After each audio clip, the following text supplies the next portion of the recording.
Told me, right? Okay.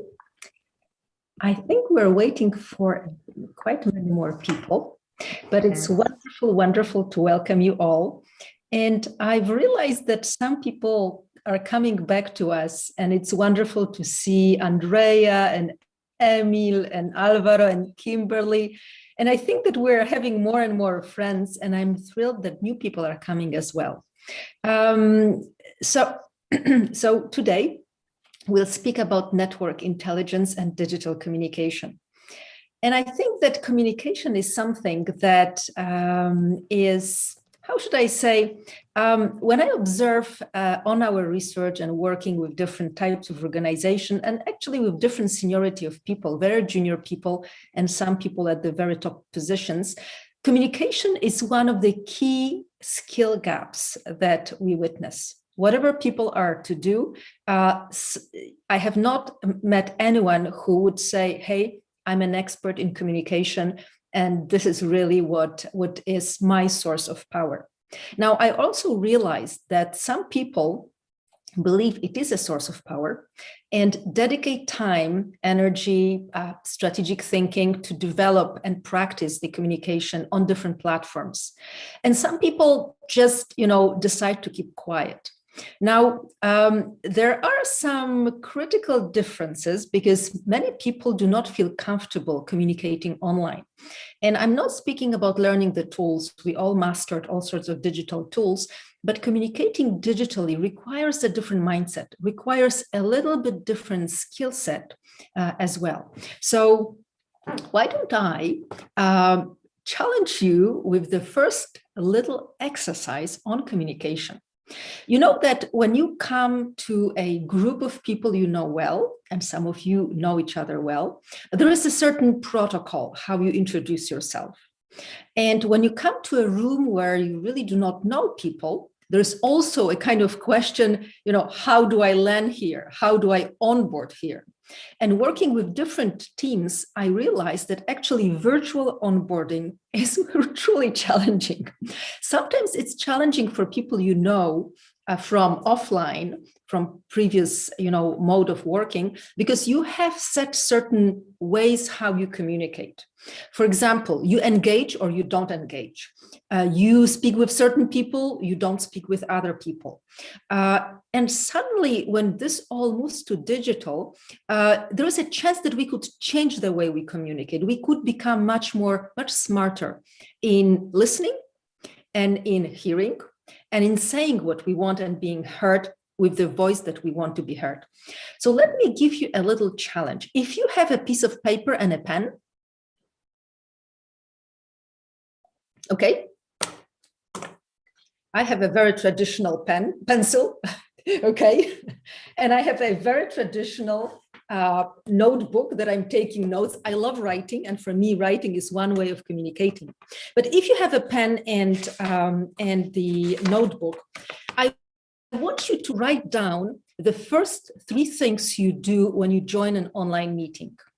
Just reflect for the moment. You've joining online meetings, and I leave you the choice of the meeting. Can be a webinar, can be a team meeting, can be all sorts of different types of meetings. But when you are to connect with people online, what are the first 3 things you do? And as always, when you will be speaking up, I would love you to introduce yourself and very briefly say where you are. And if you want to say a bit more about yourself, you're always also very welcome to do it. But your task is to take a minute and write down 3 things you do when you're virtually on board yourself. So when you enter this digital room, whether it's your traditional office room or whether it's a big conference where you don't know people.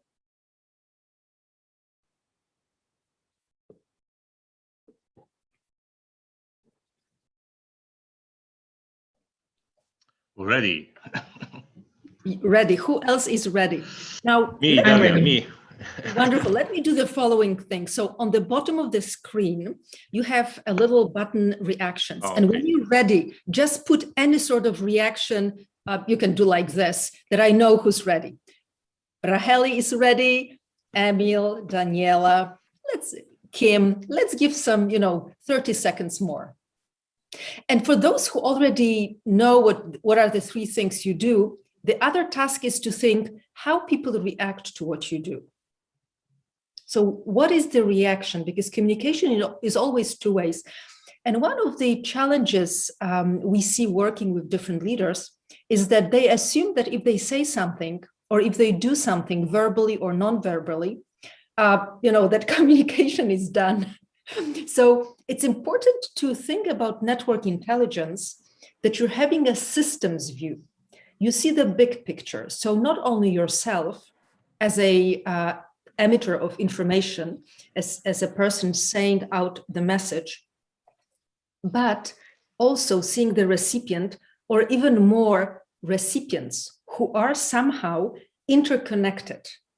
They are interconnected, right? So, so the next question will be what these people do when you send out the message, when you're virtually onboarding yourself. And now I'm giving you the voice. So very briefly, I welcome other people who are joining. We're speaking about network intelligence and digital communication today. And the first task is write down 3 things how you would virtually onboard yourself. And I believe that whoever wants to take the floor, you remember that we have a Spanish cultural way to communicate. So you don't wait to be given a voice, you just jump in and interrupt people, because this is the kind way to do it in Spain. Okay, who goes first? So what are the first 3 things you do when you're onboarding virtually yourself? I would say I do the same thing. I check whether my video is on or off, or whether I'm on mute, and depends on which crowd you're joining to whether you want it on or off. So it would be appropriate to that. And then in a room would probably, if I was in a bigger meeting, I'd probably see who I knew. So I'd kind of scan and see who I knew, if anybody. And then I'd probably say hello to the host if it was, so if it's one of those kind of everybody sat silently waiting on Zoom, I can deal with awkward silences, but sometimes I just think, it's polite as well to just go hiya, and have just a quick hello with the host, and sort of, have a sort of pleasantry kind of thing going on. Carrie, could you introduce yourself? Yeah, sorry. Yeah, of course you don't know who I am. I'm Kerry Harrison, and I'm the lead for the Lancashire Digital Skills Partnership. So I work in the Lancashire Enterprise Partnership. Mm-hmm. Thank you very much.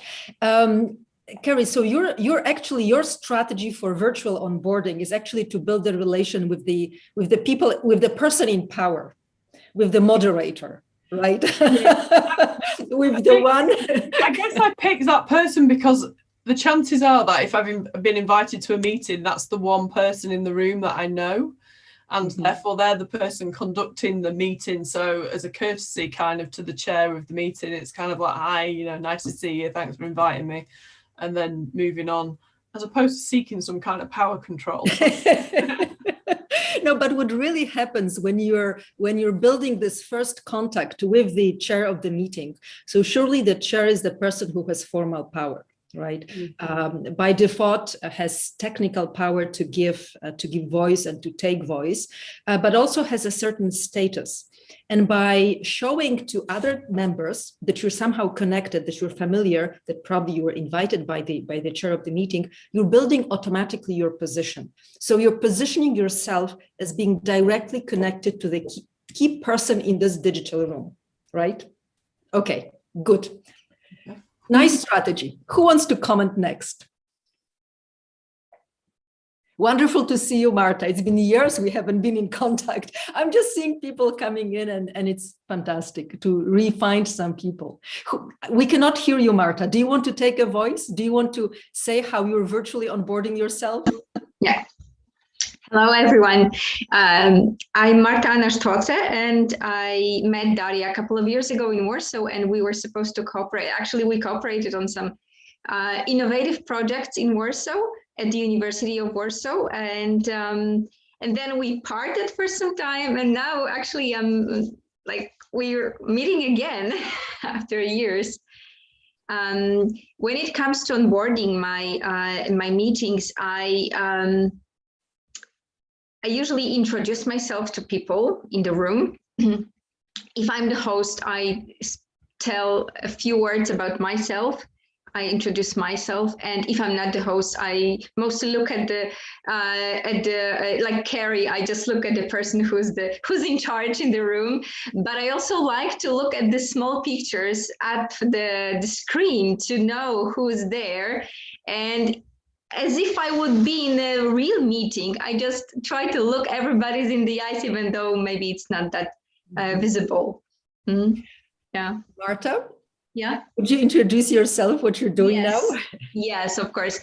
Like I said, my name is Marta Anna-Strotzer, and I work currently as a life coaching in life coaching, and I also own a small business in Dresden, Germany, where I'm based currently, which is a small yoga school. I'm a yoga teacher as well, and pandemic hit us very, very badly. But I still do some classes online, which gives me a lot of joy. And I also meet my coaching clients, sometimes in person if they don't mind, and we keep all the pandemic precautions sometimes online. So let's see what Marta Anna did introducing herself. She made an emotional statement.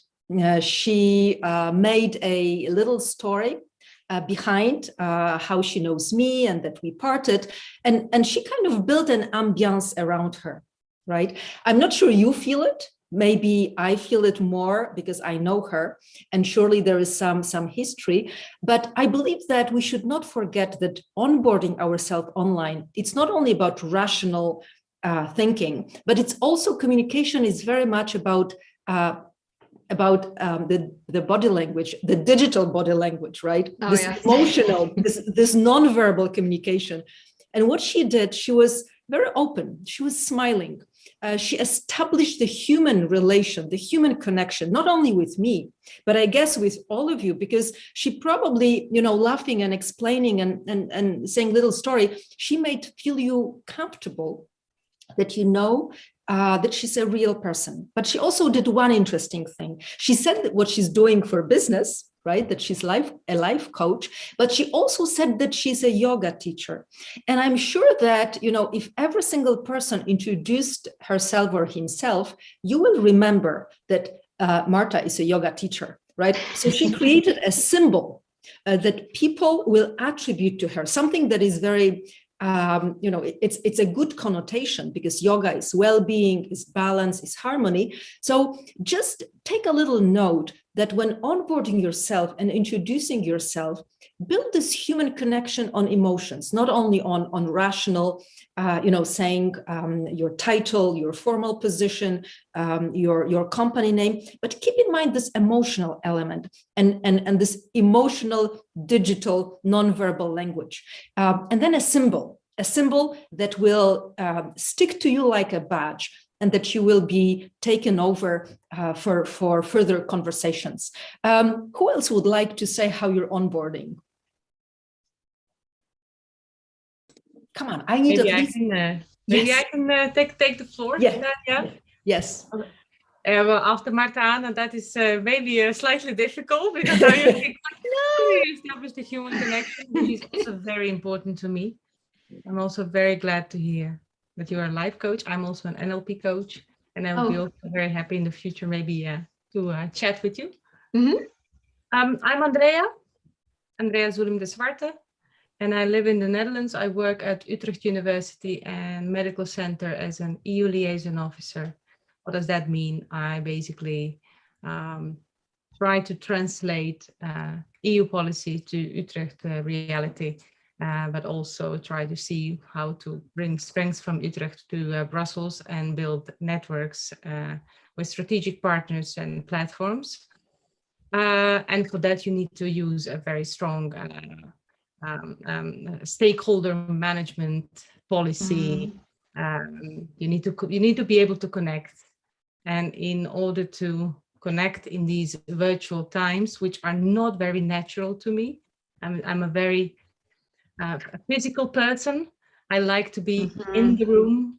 I like to connect when I come in the room immediately. But now, what I already heard and what I already learned today is there are some things that I already do, or that I already try to do when onboarding. Also check if everything works. So if your mic doesn't work, or if your internet is not working, you will not be able to do the connection at all. But also try to see who is present in the room. And that depends on the type of a meeting. If I'm in a meeting with people who I see every week, then you do that much quicker.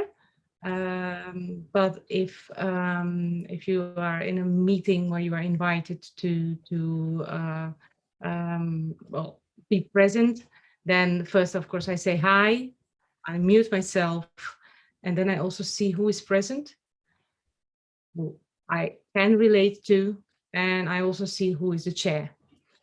So not just connecting to the chair, but also the chair will be controlling the meeting. It will be in charge of meeting.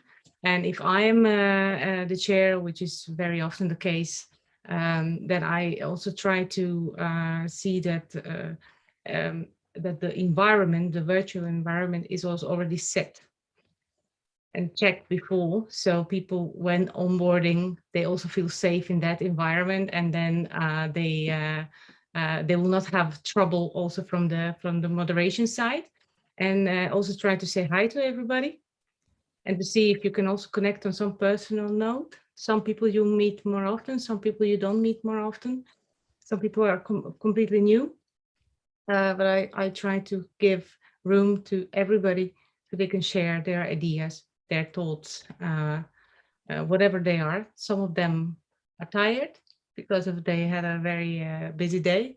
And some of them like to share that, and some of them like to be involved very functionally. And both of them needs to have a room, I believe, in those virtual times. That's approximately what I think I do. Thank you, Andrea, very much. So you touched upon a different element. It depends as who you join the meeting, right? So till now we spoke about that we're just a participant, and you, Andrea, say, actually, I'm a chair of the meeting, right? So how do I establish onboard myself? And there is a different element to accommodate people so that they know that there is a safe playground for them to exist, to express, to interact. Now, when virtually onboarding, there is a double communication. So usually we see each other, but there is a vision, but also there is some way to communicate via writing.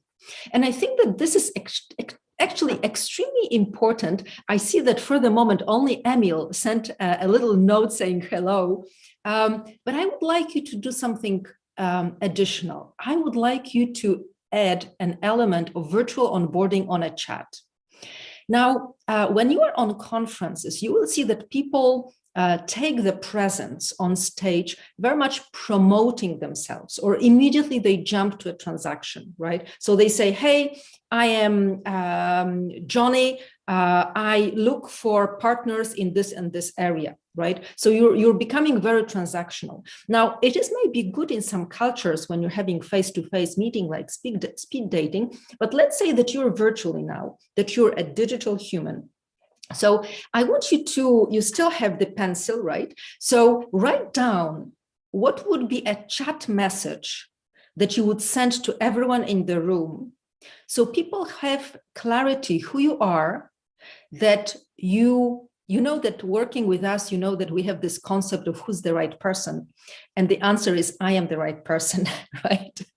So how do you make sure that you are the right person to people who may want or may need to reach out to you, right? So what is very specific online with digital communication is that you are having every single person who's connected has a power to mass self-communicate. You have the power that actually normally is reserved for people who have a formal position.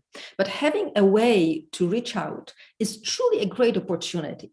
So I want you to take this opportunity and see who's in the room and onboard yourself virtually, not only setting the protocol for respecting the noise and so on and having the video, but I want you to exist, to take presence in a chat. And then you know where to open the chat. It's just the window in the bottom of in the middle of your screen. And we have the first message. I will give you 30 seconds to think what to write down and wait for some people to put things in the chat. So then we can go through them.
Okay, for those who have not put down their punchline and contact details, you can still do it.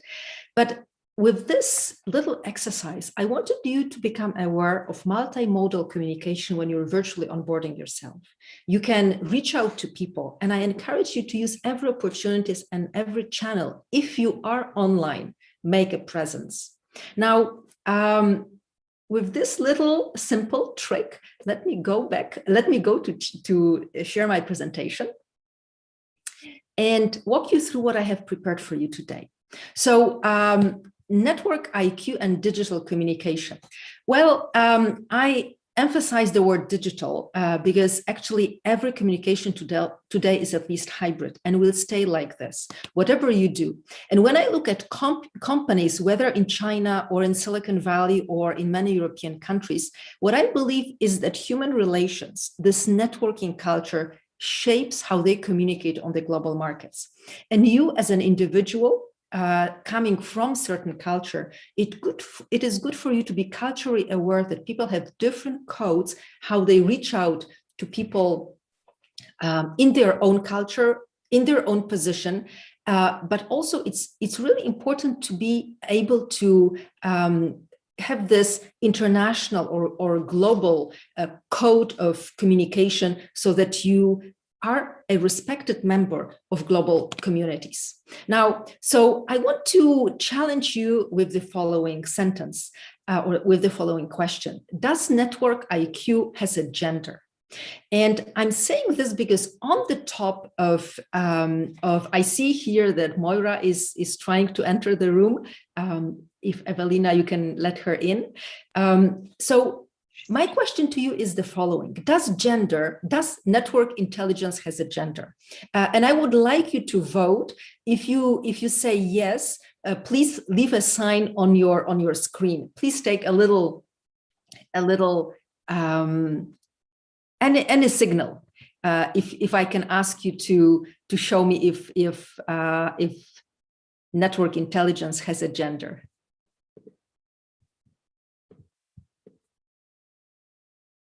I can't see any screens. Daniela says no. so actually, I cannot see any other people tell me if you have or not. Does network intelligence has a gender?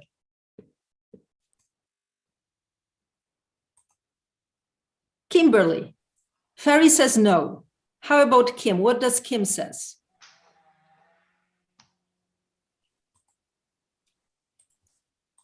I don't think it has a gender, but it could be influenced. Approaches could vary based on your gender. Okay, so please give me an example. When women communicate in their own trainings, they communicate in a different way, the same for men.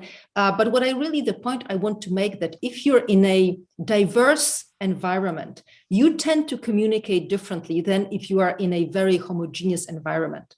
And I want you to confirm with an example or contradict what I'm saying. And please do it in a digital language. So when communicating online, would men and women onboard themselves differently to virtual meetings? What are your observations?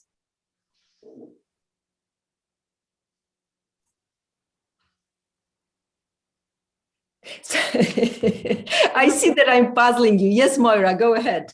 Sorry for being late.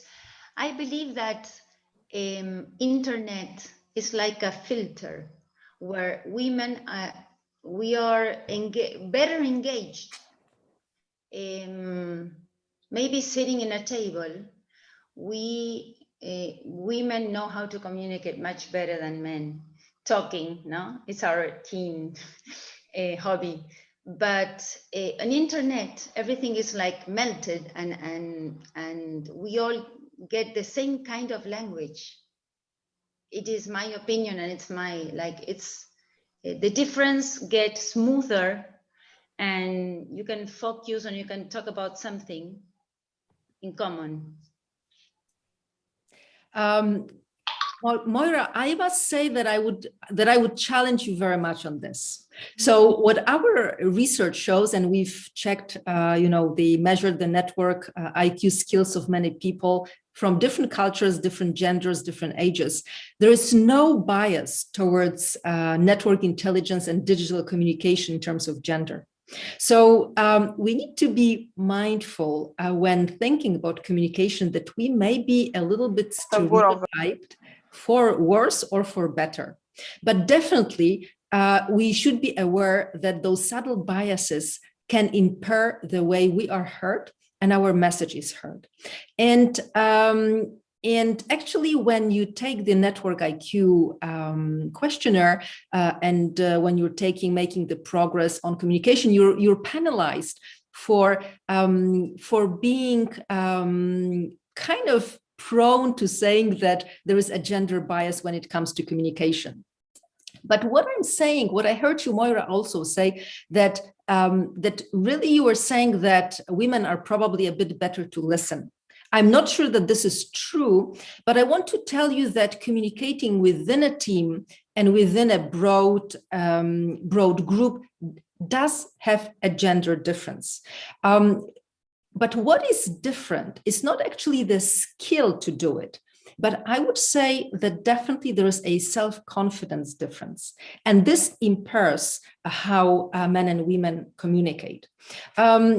What I realize also is that there is an age difference, and some younger people, especially when they are working or communicating with senior people online, and this online communication suddenly puts us all into different, much more diverse groups, sometimes feel that they do not have the right to communicate, even if they are working in a team. So I would like to make you aware that when we're speaking about the network intelligence and communication, there are biases that are within us. We may not be aware that there is biases in people we interact with, and we should be much more attentive to not only listen, but also to be heard.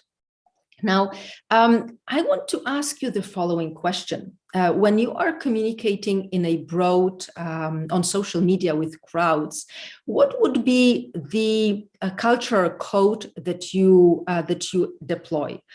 Would you think that you're communicating with people who are very diverse, or would you rather use the code that you're using?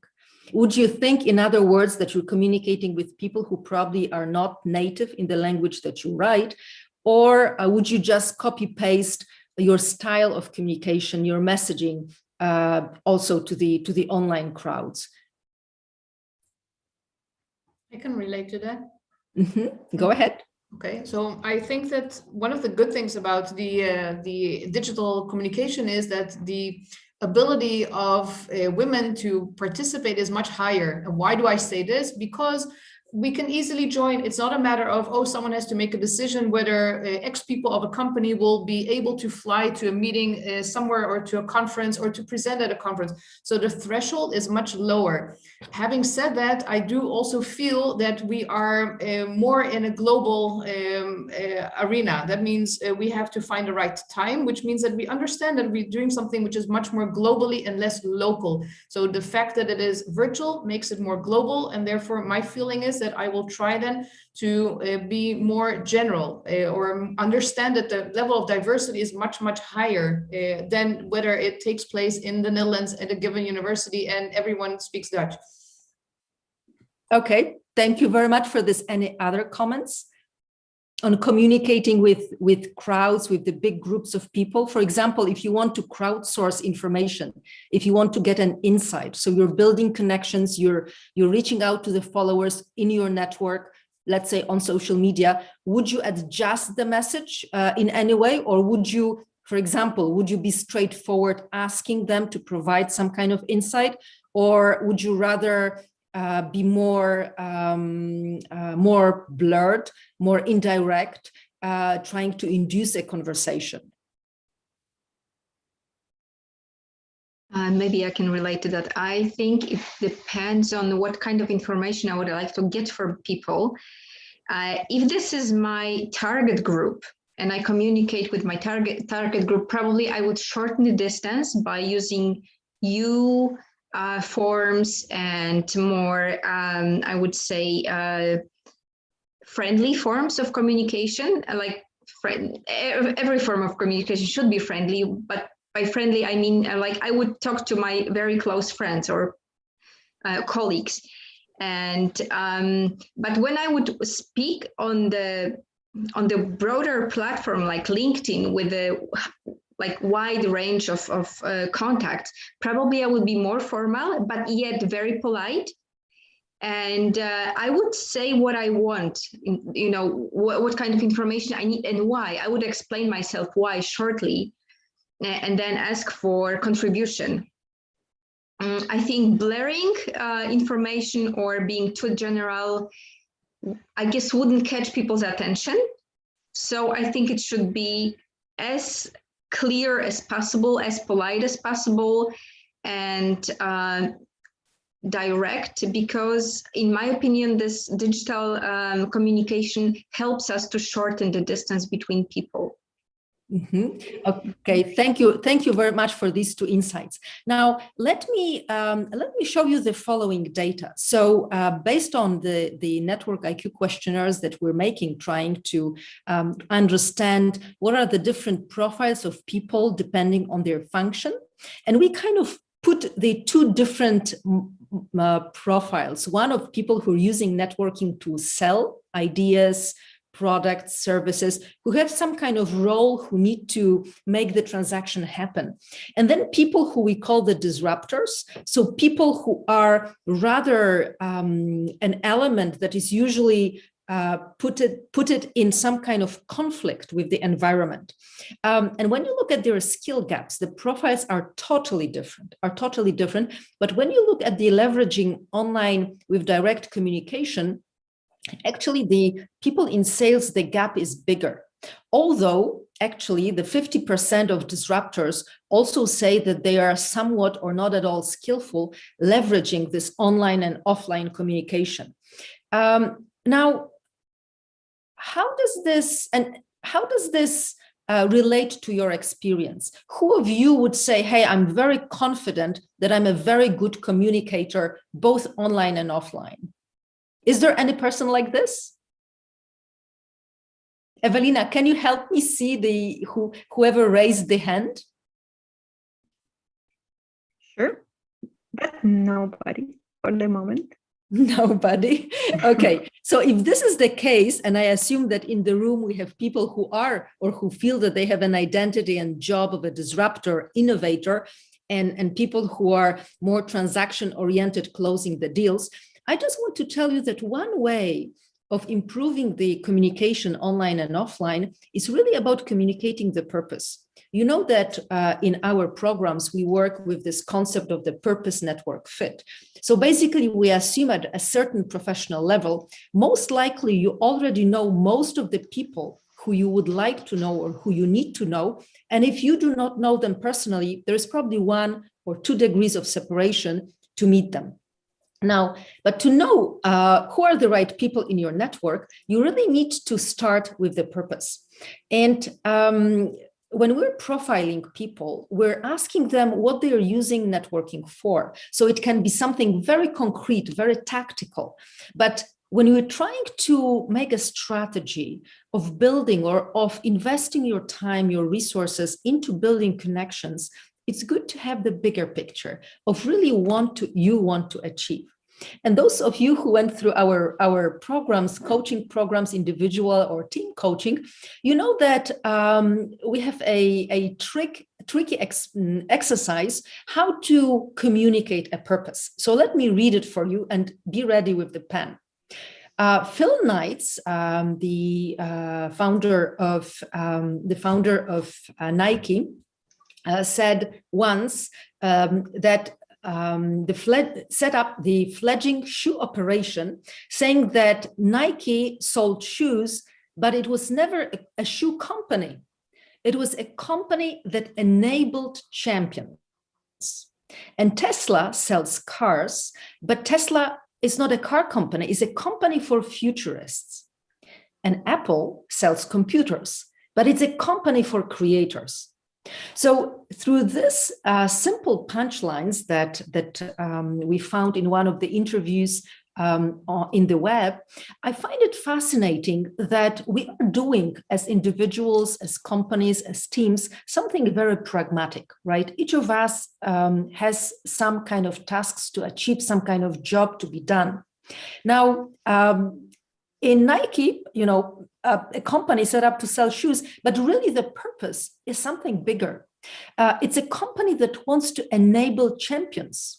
And Tesla, it is about cars, but it's really the company for people who care about the future, people who care about the technology for the future, who care about climate, who care about disrupting the industry that has been set up for 100 years. And then Apple, it's really a company for creators. This is how they express their purpose. Now, imagine that when I asked you to write down your punchline, to virtually onboard yourself to this room, you could use this format and say, hey, my day job is this, but really what I care for is some kind of people, community, a bigger purpose, something that can become a common denominator where very diverse people somehow can connect. So let me give you just 1 minute to maybe 1 or 2 people to, if you have it close at hand, and I think Kim, you should have this punchline ready to say, my day job is this, or you can say, hey, I'm working as such a, under such role in such an organization. So people use this simple coding to place you in a certain geographical location.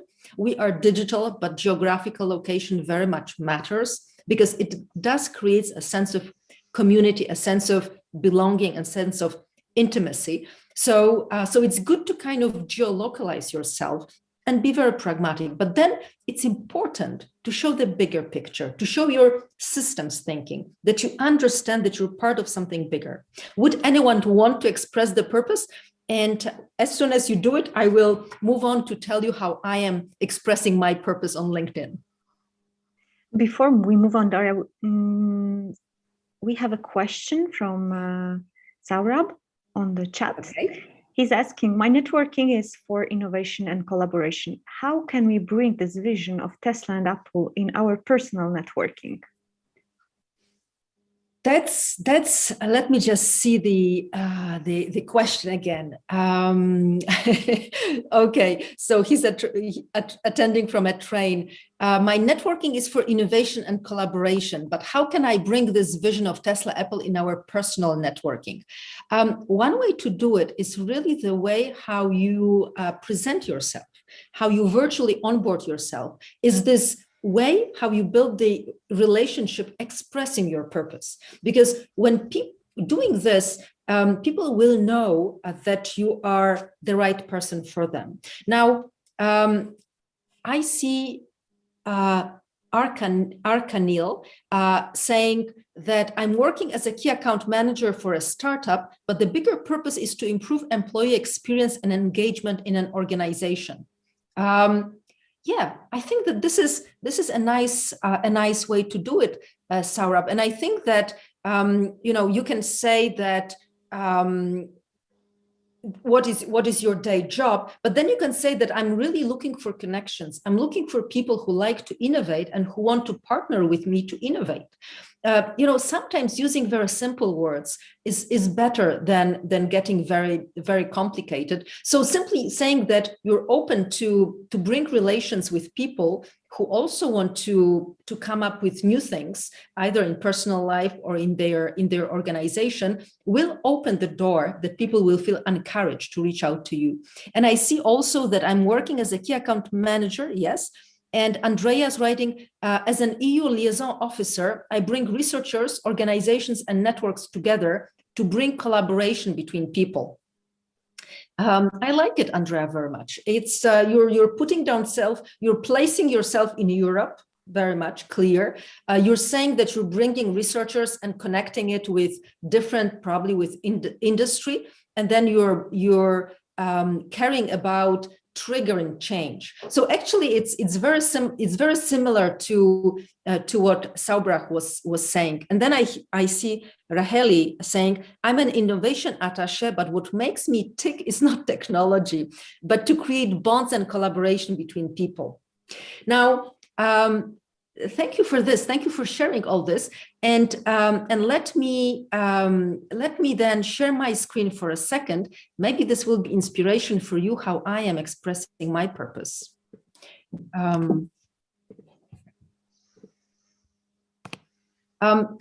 So you can express your purpose in many different ways. And what you see here are two instances of my LinkedIn profile that are quite different. And I'm sharing the two because I want you to know that the way you shape your digital identity is not cast in stone.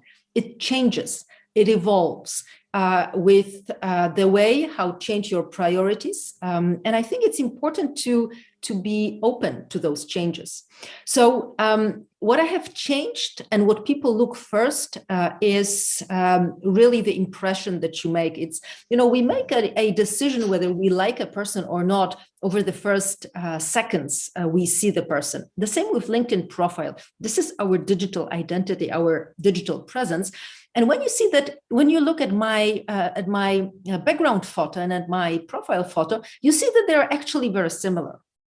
In the background photo, I show myself with different people from different cultures. So I show myself as a person who is engaged, who is on stage, who is under the spotlight. But there is a little difference between the two. And honestly, when I put the first photo, I was thinking I want to be seen as someone who is a shaper and shaker. And this is why my body language is very strong. I'm very opinionated. I show that I'm very important because there's someone taking a photo. Now, in the second photo, background photo, you will see that I am in a different mode. I have calmed down, became much more a listener, very self-confident, but not so offensive, much more comfortable in an international stage. Now, I also want you to think when you will be speaking and speaking about yourself and choosing your background photo, to express not only that you are open to communication, that you're open to collaboration on an international arena, but I also want you to reflect on what you make people feel when they come to your LinkedIn profile or any other social media. And I believe that building a sense of expertise and being a sense of respect is extremely important, but showing that you're a good listener, that you're someone who's inviting people to interact with you is as much important as showing that you're professional, showing your professional self-confidence. Now, what I want to show through these photos is that I am there to voice an opinion that something should be changed. And I express this through my little punchline. What I say today is that I'm developing tools to measure network intelligence and network IQ skills. And I think that this is much more humble than what I used to say, saying that I'm an author and a keynote speaker. I became much more humble on my entrepreneurial journey. And I would say that it's also worth reflecting that sometimes showing maturity and professional, how should I say, standing comes with being much more calmed down and modest in how you express your purpose. So what I'm really wanting to say is that I'm in a process of doing something, and this development for sure cannot be done alone, and that I'm really inviting people to be part of this journey. We work with many different companies, and this is a big issue with how you the way companies think about it is that they can control who you are online. And they do it in the way that they streamline or standardize the background photo or the way people look, and they censor what people say by forbidding them basically to communicate. I believe that this is something that is part of the past and shows that companies are not skillful in understanding that people will communicate anyway through many different platforms and means. They will want to build their own identity online, and they can do it by engaging with certain posts, by publishing certain content, but also by non-engaging with what the company publishes and what other employee publishes.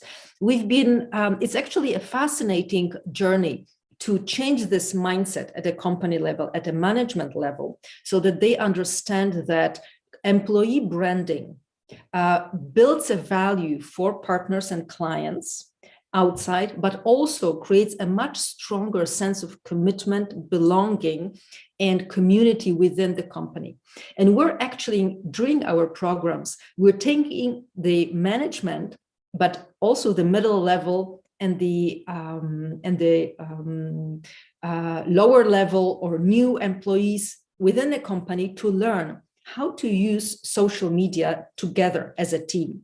Now, what are the key challenges? Number one is that people do not want to be connected, right? If you feel that you're put into shoes of you being only part of a company, so you're actually selling or they are appropriating your digital identity, for sure you will not be able and you will not be willing to endorse what they do, or you will not be authentic in doing it. These kind of coercive cultures, non-digital cultures, really need to change the mindset from the top. It's probably very hard to do it if you're part of the hierarchy and especially if this is a government hierarchy. Now, any other people would like to comment on this? Because I recognize that this is the issue, and many employees in large corporations and in governments will tell you that you're not expected to engage as a person. But then if you're not engaging as an individual, you're not also engaging or not building the company culture and the company branding, and you're not building your profile towards partners and clients. Can anyone else comment on this? Please.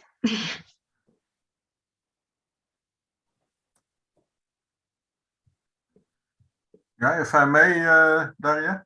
Yes, go ahead, Ferry. Yeah, it all depends, in my opinion, to which extent you represent the company when engaging in a certain conversation or messaging.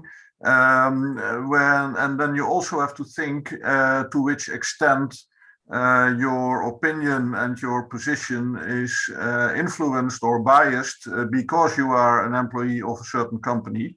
So even if you're totally, could say, disconnected content-wise from the discussion that's going on, then you still may have some bias because of specific knowledge or specific interests of the company and so on.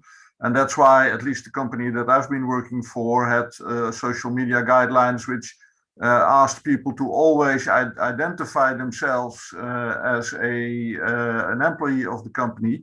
In whatever small chance there would be that such a bias would be there, or that it would be important for people to know that you are an employee of the company because it could affect your opinion. Mm-hmm. Thank you, Ferry, for this. Any other comments? Marta. Yeah, if I can. Yes. I think like companies usually or should instruct their employees on how much they can be engaged in public discussions and what they are expected by the company to do in public, like just was being said. And also, I think we have to, I guess companies have to remember that the big companies, that every employee is an ambassador. So personal branding is the branding of the company, and branding of the company is the branding of the personal of the employer. So it influences, it just impacts one another. So I think it should be in kind of harmony and also discussed with the HR managers, how much I can engage, what I am allowed to expose publicly or not. I know some cases of people who have as a background profile the logo of the company that they work for, and but also I know people who have no, for example, on LinkedIn, no background picture. I would also like to come back a little bit to the previous questions that you put out, which is how we expose ourselves, what we tell about ourselves, for example, on LinkedIn. You said you are much more humble in your entrepreneur profile. And me as a coach and as an advisor, I like it very much. And I also kind of do it because I say I help people. So means like the client is first. You know, I'm just an assistant in change, in life change, in professional change.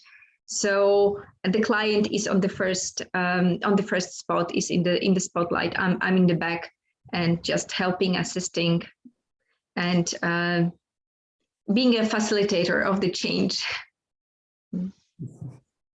Super, Marta, Anna, thank you very much.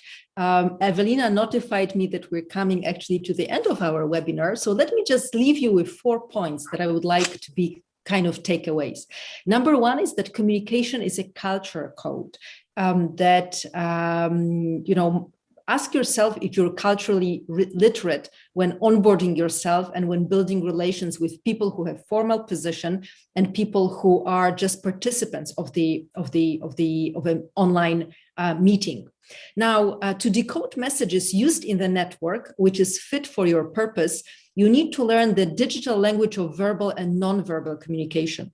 So the way to do it is that when you're able to communicate your purpose, probably there are other people, and you could see this on our chat, that many people express that they are interested in communication, in innovation, in collaboration.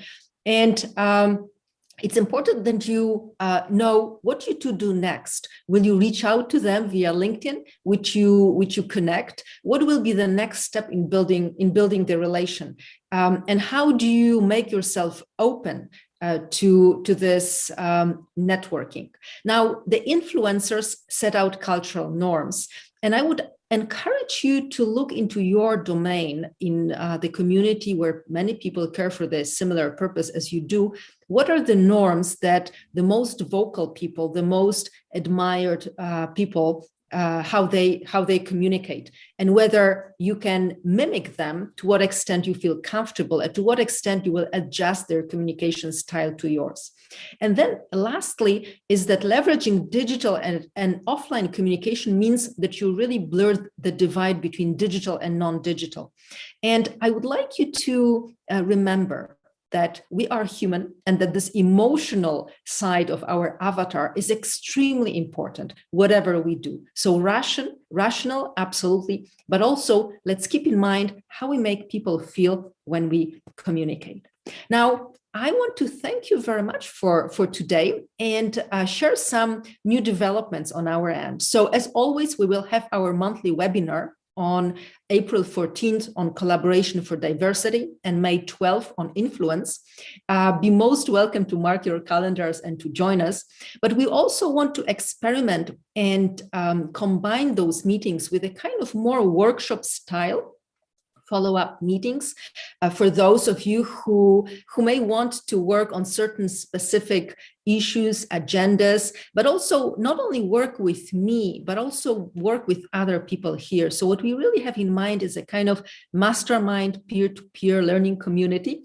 And we would like to prototype it, to test it. So if you allow, we will reach out to you asking if you're in principle interested or not, and then what you could get and what you could give to people joining this learning community to develop their strategic networking skills, to develop their networks, to build networks fit for a purpose.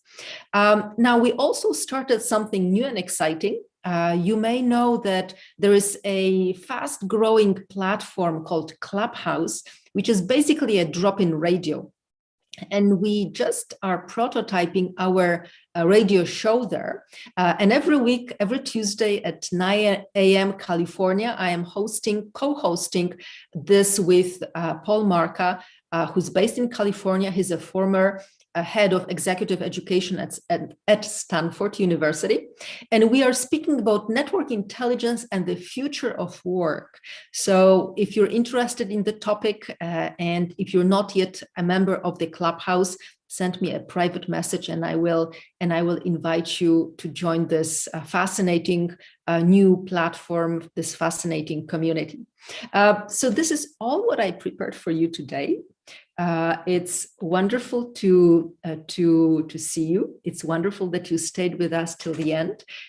Old members of our community who's been coming from April last year when we started these little online classes, and the new members.